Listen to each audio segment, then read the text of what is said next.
Salah satu yang masih menjadi perdebatan sampai sekarang adalah ketika Gus Dur membubarkan Departemen Sosial dan Departemen Penerangan.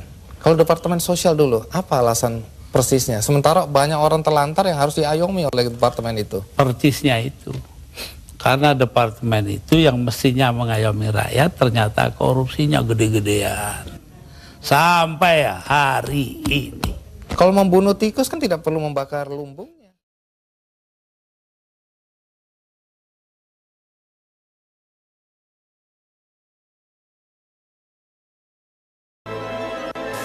Melawan dekat ini. Tepat 23 Juli dini hari, Gus Dur mengeluarkan keputusan kontroversial, dekret presiden yang dibacakan juru bicaranya Yahya Stakuf.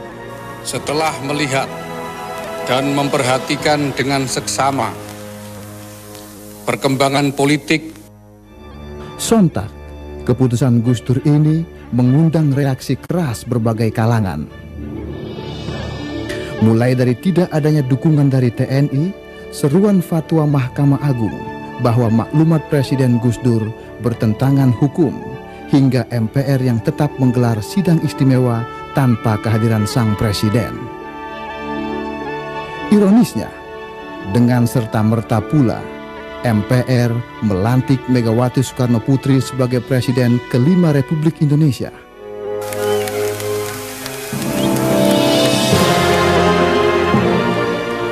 Dan Gus Dur pun lengser dari tampuk tertinggi kepemimpinan di Republik ini. Ya, itu tadi rekaman saat-saat menjelang dicopotnya seorang Abdurrahman Wahid atau Gus Dur secara paksa melalui sidang istimewa MPR pada tanggal 23 Juli tahun 2001. Masih banyak misteri yang menjadi pertanyaan masyarakat hingga saat ini. Untuk itu kita undang Abdurrahman Wahid atau Gus Dur untuk tampil di Kikendi menjelaskan berbagai pertanyaan yang masih mengganjal tadi. Termasuk apakah benar sampai saat ini Gus Dur belum menerima pencopotannya secara paksa tadi? Loh.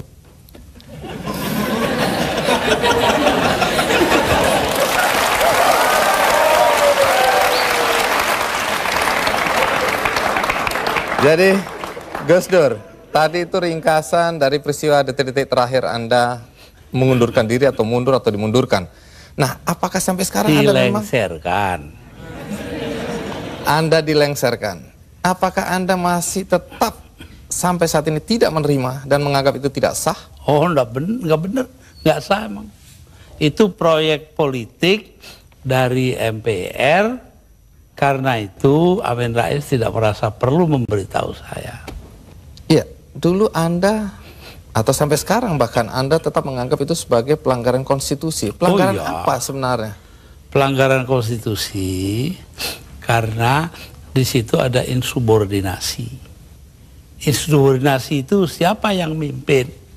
Yang mimpin Kapolri Bimantoro dan Panglima TNI namanya Widodo AS, sekarang Menko. Udah itu, apa adanya saya ngomongin.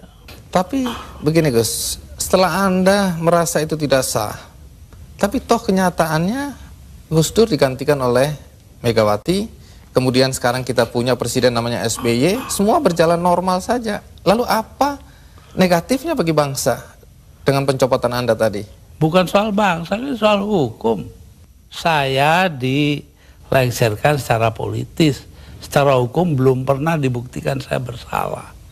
Yang bersalah bahkan pansusnya DPR yang dipimpin oleh sekarang Menteri Sosial Bakhtiar Hamzah. Yaitu menurut undang-undang pansus-pansus itu harus tutup pintu supaya nggak didengar orang dari luar. Tapi oleh Bakhtiar Hamzah dibuka 10 cm, di situ berjejer-jejer lah tipnya wartawan. Nah kan, waduh, semua yang ada dalam sidang diketahui dunia luar. Itu pula yang membuat saya, oh ya kalau gitu mereka maksudnya melengsarkan saya dengan segala cara. Hukum nggak hukum.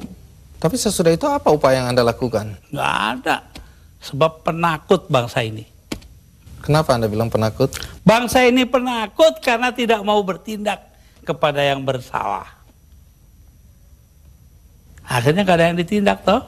Tapi sekian tahun sudah berlalu, Gus. Untuk apa rasa penasaran, perasaan? Loh, saya nggak pernah itu terserah bangsa Indonesia. Saya itu memaafkan semua sampai istri saya marah kepada saya karena saya pergi ke rumah Megawati. Tapi kenapa Anda lalu ke Megawati kalau memang Anda marah dan kecewa? Saya nggak marah, yang mestinya marah itu bangsa ini. Mereka diem aja lah, kenapa saya jadi ribut? Saya nggak mau ribut.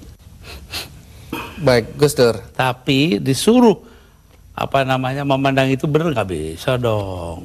Orang kan ada batasnya. Barang antara benar dan salah. Jadi yang benar dalam hal ini istri saya.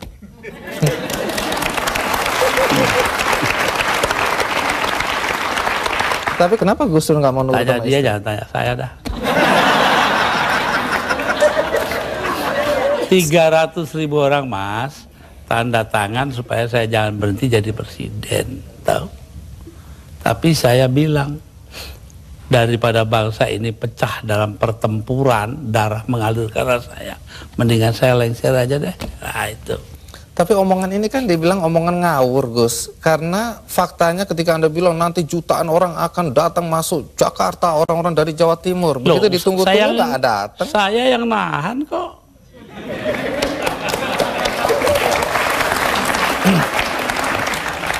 Jadi kalau nggak ditahan sama Gus Dur, datanglah beneran itu ya? Bukan begitu, artinya tetap saja kebenaran kita pertahankan, tapi sikap kita itu jangan sampai bangsa ini perang saudara. Dan itu pengorbanan Anda? Ya bagi saya bukan korban, biasa aja. Nah, satu pemandangan yang kurang elok, Gus. Anda keluar memakai celana pendek dan kaos oblong. Banyak orang bilang itu tidak pantas sebagai presiden Anda tampil seperti itu.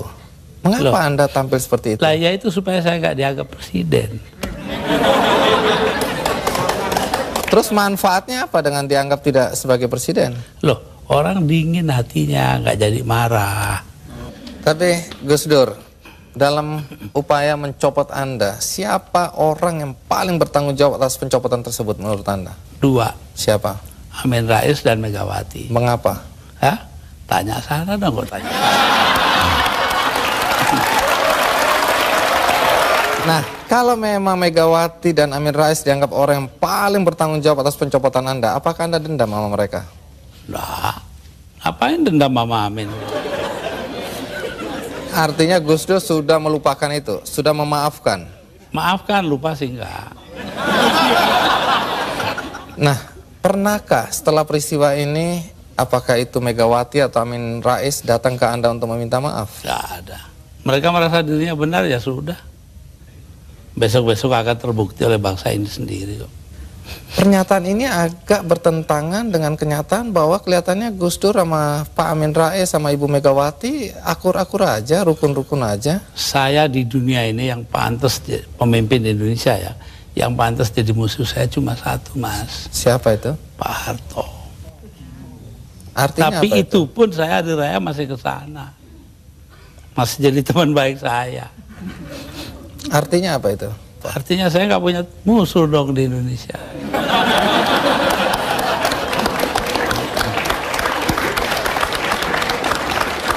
Ada satu hal, kita banyak mendengar bahwa teman-teman dekat Anda dulu menyesalkan kenapa Anda jadi presiden. Anda sebenarnya lebih layak menjadi guru bangsa, nggak usah ikut campur dalam perpolitikan yang nggak jelas itu. Saya diperintah oleh 5 orang sesepuh saya. Itu saja, kalau mereka memerintahkan apa saja masuk api, masuk api. Tanpa perlu berpikir? Tanpa perlu berpikir. Kenapa begitu?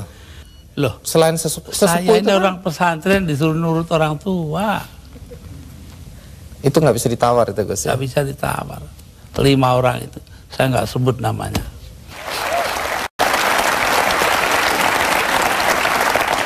Ya, Gus Dur, dalam 20 bulan sebagai presiden, prestasi apa saja sih yang sudah dicapai? Saya itu menjadi presiden di saat Indonesia menghadapi bahaya akan terurai.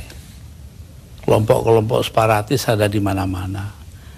Jadi saya berangkat keliling-keliling dunia itu 80 kali dalam 20 bulan. Jadi 4 kali 1 bulan.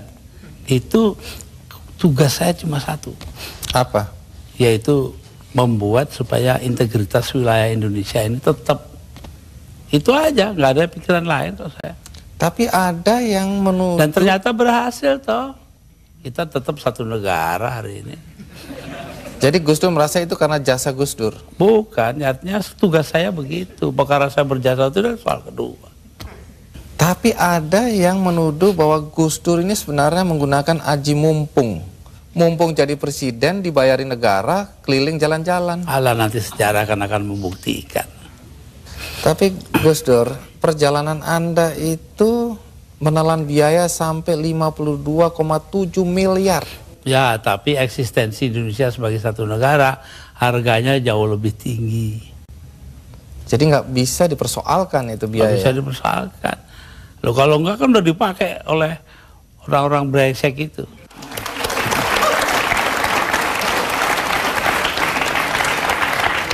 Salah satu yang masih menjadi perdebatan sampai sekarang adalah ketika Gus Dur membubarkan Departemen Sosial dan Departemen Penerangan. Kalau Departemen Sosial dulu, apa alasan persisnya? Sementara banyak orang terlantar yang harus diayomi oleh departemen itu. Persisnya itu. Karena departemen itu yang mestinya mengayomi rakyat, ternyata korupsinya gede-gedean. Sampai hari ini. Kalau membunuh tikus kan tidak perlu membakar lumbungnya.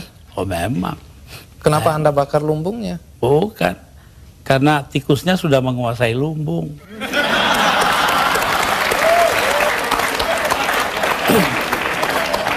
Depan dibubarkan. Kalau Depan jelas. Akibatnya sekarang pers itu sangat tidak terkontrol.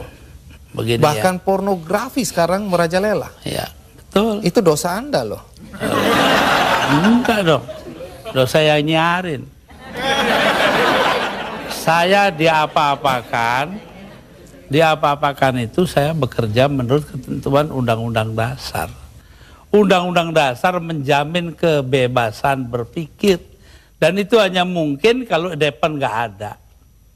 Sekarang nggak ada kebebasan berpikir. Tapi kalau kebebasannya seperti sekarang nggak ada yang kontrol, Gus. Loh, siapa ya aja bisa. Kita kontrol nanti dong. Siapa yang mengontrol? Ya antara kita aja. Kenapa sih masyarakat juga penting peranannya kok? Memang hanya pemerintah aja. Baik, Gus. Satu lagi hal yang dicatat ketika Anda menjadi presiden dan agak kontroversial, yaitu masalah PKI.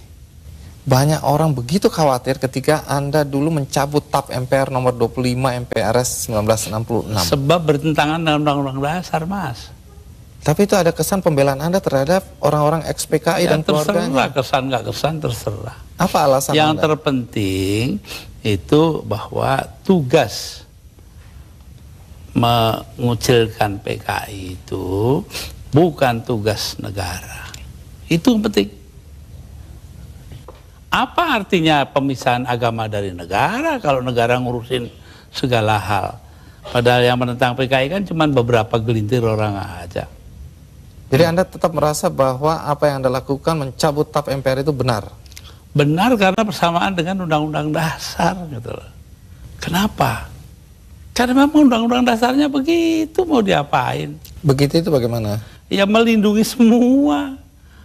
Ya itu hasil daripada 7 abad lamanya kita berpancasila tanpa nama, yaitu yang dinamakan Bhinneka Tunggal Ika. Berbeda-beda tapi satu tujuan.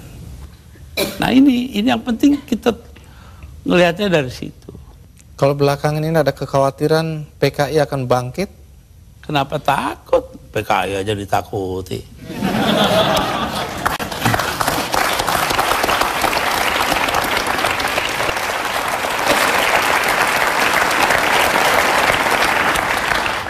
Gus Dur, di antara banyak statement Anda atau pernyataan Anda yang dianggap ngawur, dianggap nyeleneh, ada satu yang dicatat dan dianggap serius, yaitu ketika Anda berada, kalau nggak salah, di Italia, Anda menyatakan bahwa pernah suatu ketika Faisal Tanjung, waktu itu Panglima ABRI, diminta untuk menghabisi Anda. Jadi yang minta adalah Pak Harto. Anda dan Megawati ingin dihabisi. Dan statement itu terbuka loh, Gus Dur. Dugaan Anda kata-kata dihabisi ini, dihabisi karirnya atau dibunuh? Tanya Pak Harto. Kenapa? Karena Faisal Tanjung mengucapkan itu. Lalu Pak Wiranto sebagai Panglima Kostrad nelpon saya, Gus, Panglima saya kok bilangnya begini-begini, ya. Saya anggap itu soal politik lah. Pak Harto juga bukan soal pribadi kok, itu soal politik. Politik mengharuskan itu ya itu. Tapi saya tahu juga kebiasaan Raja Jawa. Pak Harto kan anggap dirinya Raja Jawa. Apa yang dilakukan tangan kanan, tangan kiri nggak boleh tahu. Karena itu saya bilang sama Pak Wiranto, begini Pak Wir, tolong Anda pergi ke Pak Harto, tanya omongannya Faisal Tanjung yang begitu itu betul nggak? Apa jawabnya Pak Harto di Cendana kepada Pak Wiranto? Bahwa, wah nggak mungkin dong saya begitu.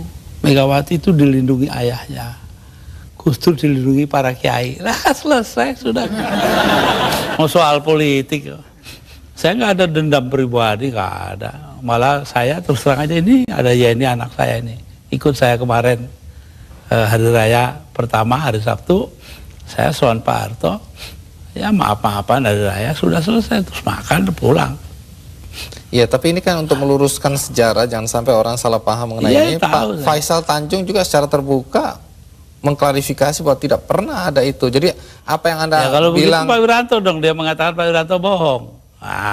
Anda bilang ada operasi naga hijau, naga merah, itu kan orang memang bilang, ya begitu, saya dengarnya kok. Gus Dur ini ngarang-ngarang aja. Ya saya nyatanya nanti sejarah akan buktikan betul tidaknya itu. Tapi Gus Dur sendiri pernah datang ke Pak Harto untuk mengklarifikasi ini? Nggak perlu ngapain. Tapi dari penjelasan Pak Wiranto memang Pak Harto bilang tidak pernah ada karena tadi itu ya. Kayak kemarin ini, saya ke tempatnya Pak Harto. Sepulang saya dengan suara terbata-bata karena Pak Harto itu sudah banyak lupa. Itu ngomong kepada para ajudannya. Ngomongnya apa? Saya pengen ngomong dengan Gus Dur panjang-panjang tapi nggak bisa. Itu tuh. Coba. Kenapa nggak bisa? Ya karena dia pelupa itu, terbanyak gak lupa. Pak Harto itu orang pinter loh. Jasanya bagi bangsa ini besar sekali walaupun dosanya juga besar.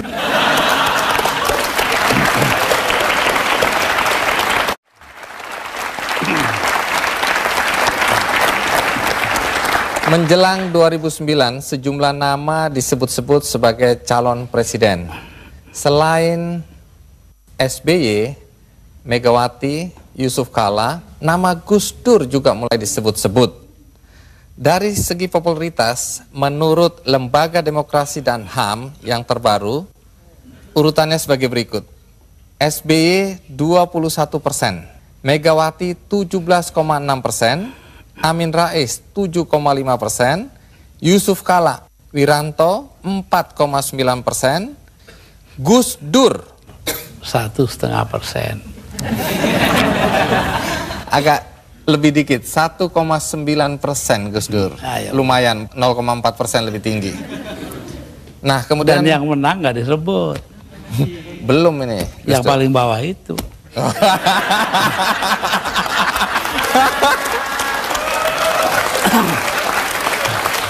Pertanyaannya, apakah Gus Dur juga berminat mencalonkan diri sebagai presiden pada pemilu 2009 nanti? Saya ini kalau diperintahkan oleh 5 sesepuh, ya saya akan jadi calon.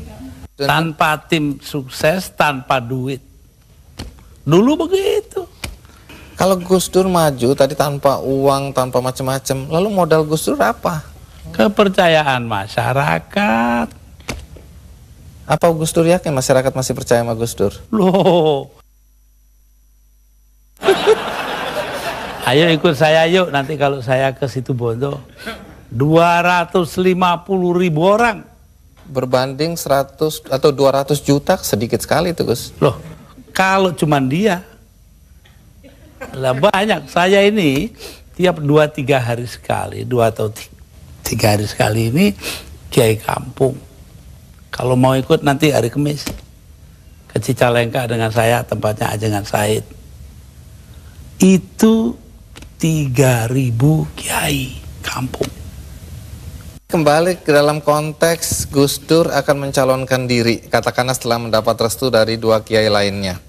Pertanyaannya, dengan kondisi penglihatan yang terkendala ini Gus Dur, dan itu menjadi hambatan ketika Gus Dur dulu mau maju oleh KPU, dianggap bahwa tidak memenuhi persyaratan kesehatan fisik. Melanggar undang-undang. Tapi kan itu masih ada sampai sekarang Gus Dur. 4 buah undang-undang karena KPU-nya dibiarkan curang. Kalau kemudian itu terjadi lagi sekarang ini tahun 2009? Ya biar aja. Rakyat masih ada ini. Tapi Gus Dur berarti nggak bisa maju dong? Apa? Nggak bisa maju karena saya terkendala tuh oleh... nggak butuh maju kok. Orang tua itu kan punya solusi sendiri nanti. Ini sedikit berandai-andai Gus Dur. Kalau akhirnya Gus Dur tidak maju, siapa tokoh yang Anda anggap pantas untuk memimpin bangsa ini ke depan? Lebih dulu tanyalah, apa yang harus diperbuat bangsa kita? Bangsa kita ini paling kaya di dunia. Kok jadi paling melarat sekarang? Artinya? Karena korupsi dibiarkan, tidak ditindak.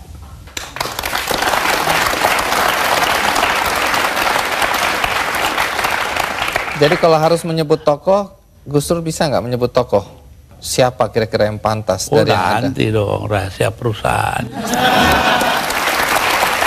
Baik. Di sini ada Ibu Sinta Nuria, istri dari Gus Dur.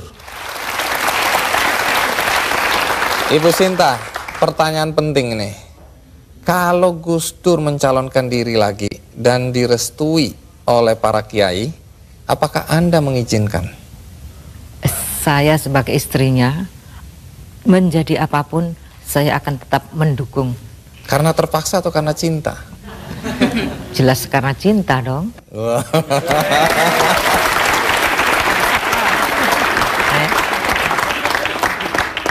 Tapi boleh tahu nggak, mana yang membuat Anda bahagia?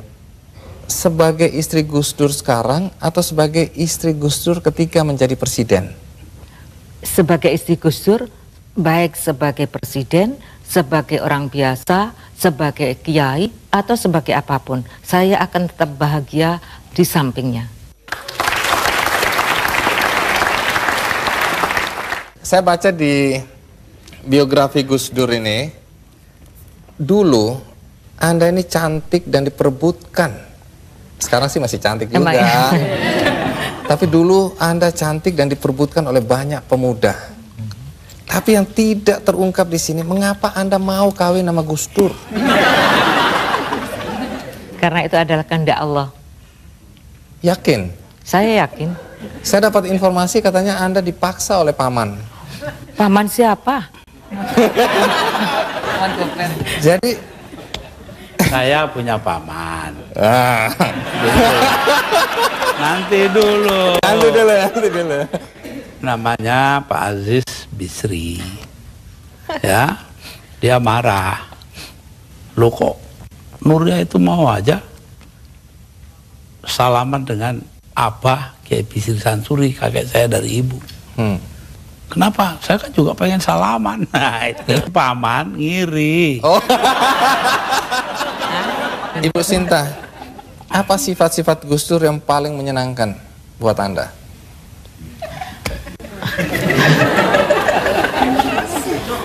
Kok kayaknya susah, apa nggak ada ya? Ya, ngurusnya sih gampang. Makan juga apa adanya, apa saja dimakan. Tambah lagi ya, yang paling menyenangkan yang saya, menyenangkan dulu. pada setiap kali saya melahirkan anak, ya, setiap malam kan biasanya anak bangun.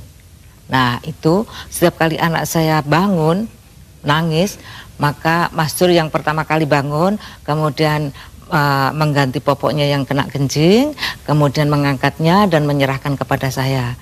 Saya tinggal netein, setelah anak saya tidur, kemudian diambil lagi, ditaruh di box lagi.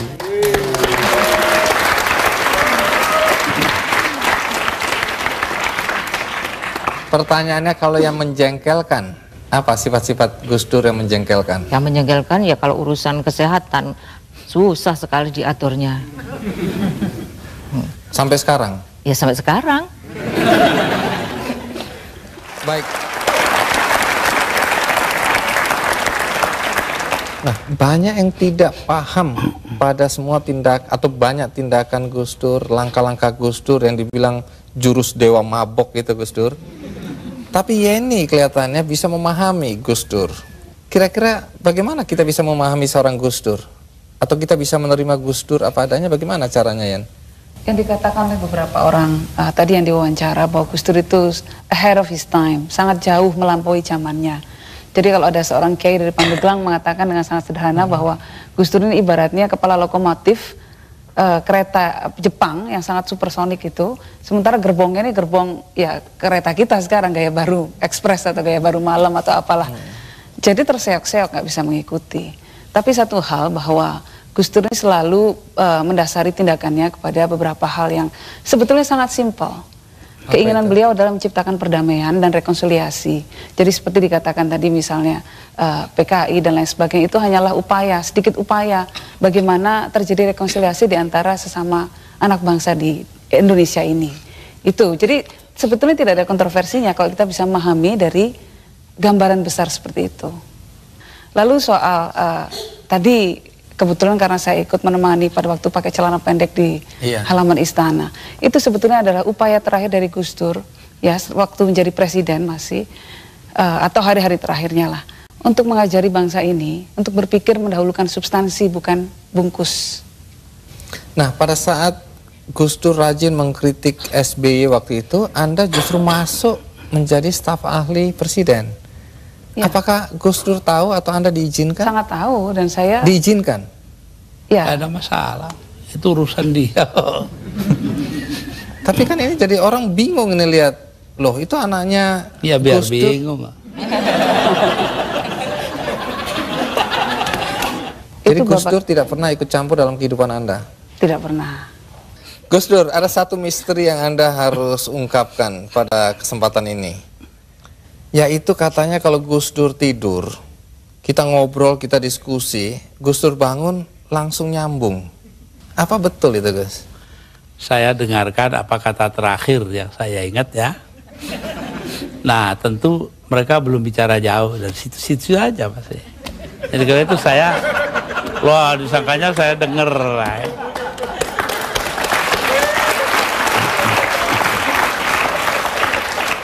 Nah, di sini ada Anita, salah satu putri dari 4 putri. Sayang Alisa yang paling tua nggak bisa hadir ya. Tapi ada 3 putri yang hadir di sini. Pertanyaannya sederhana aja, Anita. Bagaimana perasaan Anda jika membaca atau mendengar bahwa Gus Dur dihujat? Reaksi pertama seperti apa? Terutama ketika menjadi presiden. Itu berhubungan juga sebenarnya dengan satu yang saya kagumi dari Bapak dan saya belajar juga dari Bapak. Apa itu? Yaitu bahwa kita nggak perlu berpikir mengenai orang melihat kita seperti apa. Yang penting kita berusaha melakukan do the right thing. If we believe it as something's right, ya udah kita lakukan itu gitu. Jadi kalau misalnya Bapak dihujat sana sini, saya ngerasanya cuman pasti Bapak punya alasan untuk itu, untuk melakukan apa yang Bapak lakukan, punya alasan kenapa Bapak mengatakan apa yang Bapak katakan, dan itu cukup untuk buat pegangan buat saya untuk mensupport Bapak. Itu. Menarik sekali. Sekarang giliran Inaya. Inaya, enak mana jadi anaknya Gus Dur yang sekarang atau anak presiden? Yang pasti jadi anaknya Gus Dur dalam berbagai kondisi, mau jadi presiden, nggak jadi presiden, mau jadi ketua PBNU, selalu bahagia jadi anaknya Gus Dur, apapun itu.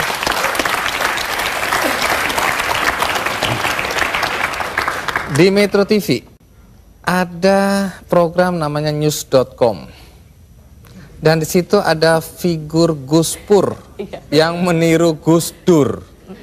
Apakah keluarga nonton acara itu? Iya, iya.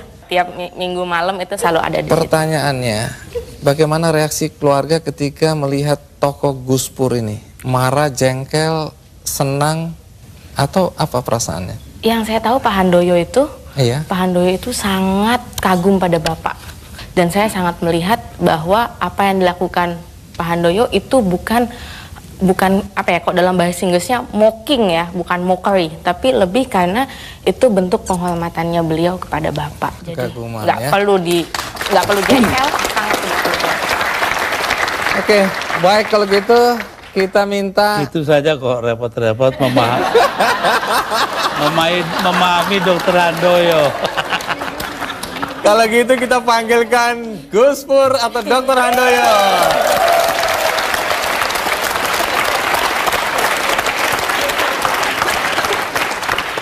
Ya, kalau orang bertanya, ya, silakan duduk. Bagaimana sikap Anda terhadap Gus Pur? Saya bilang, itu advertensi gratis.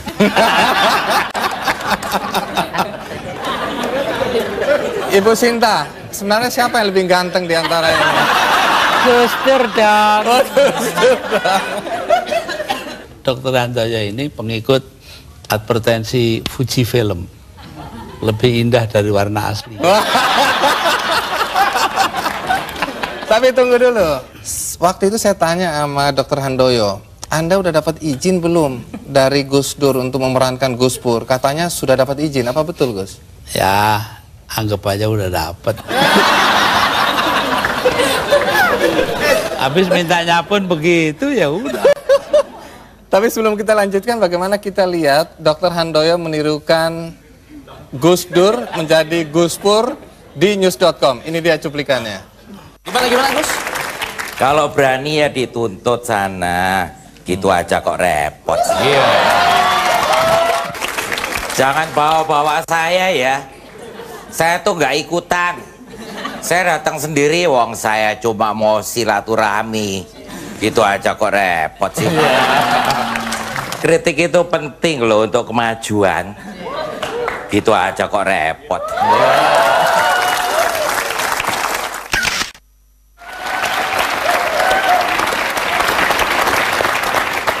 Tapi Dr. Handoyo pernah mengatakan ke saya bahwa memang beliau ini sangat mengagumi Gus Dur. Apa yang Anda kagumi dari Gus Dur? Pertama karena saya kenal biografinya beliau, saya baca. Lanjutnya beliau juga yang saya salut, dia berdiskusi dengan orang-orang yang warnanya pelangi, Pak Andi. Kalau nginjek terminologi politik, mulai dari yang paling kiri sampai yang paling kanan. Tidak pandang suku, agama, ras, bangsa. Dan beliau selalu dalam mindsetnya Gus Dur itu ada paham. Pertama keislaman, kedua adalah keindonesiaan, yang ketiga adalah kemanusiaan. Kemanusiaan ini beliau implementasikan dalam satu kata, demokrasi, pluralisme, kesamaan di hadapan hukum, tidak ada diskriminasi. Anda udah mulai berani menyimpulkan pemikiran Gus Dur ya? Dikit-dikit dapat, Pak Andi. Oleh karena saya baca. Nah, Gus Dur, Dr. Handoyo ini dianggap mampu menirukan Anda secara persis di news.com. Tapi kalau boleh jujur, menurut Gus Dur, apa yang nggak bisa ditiru oleh Dr. Handoyo? Ya nanyanya yang keliru, ke dia jangan ke saya. Apa yang nggak bisa berkomentar tentang apa yang tidak bisa dilakukan oleh Dr. Handoyo mengenai Gus Dur. Nah, ini pengakuan yang jujur dari istri ini. Coba apa? Satu hal yang dikenal oleh masyarakat tentang Gus Dur adalah joknya. Kemanapun juga orang hanya seakan bertanya, apa juk terakhirnya Gus Dur? Nah, yang itu yang tidak muncul dari Pak Dr. Handoyo. Wah, harus belajar banyak ini kelihatannya. Baik, luar biasa Gus Dur. Sebelum kita akhiri acara ini, kita akan membagikan buku biografi Gus Dur yang ditulis oleh Greg Burton. Ya. Untuk kita yang hadir semua dapat satu-satu. Ya. Dan bagi Anda pemirsa yang ada di rumah, Anda juga bisa mengakses buku ini melalui kikendi.com. Dan Gus Dur, sebelum berakhir, kita punya sebuah karikatur untuk Gus Dur. Sebentar. Ini dia.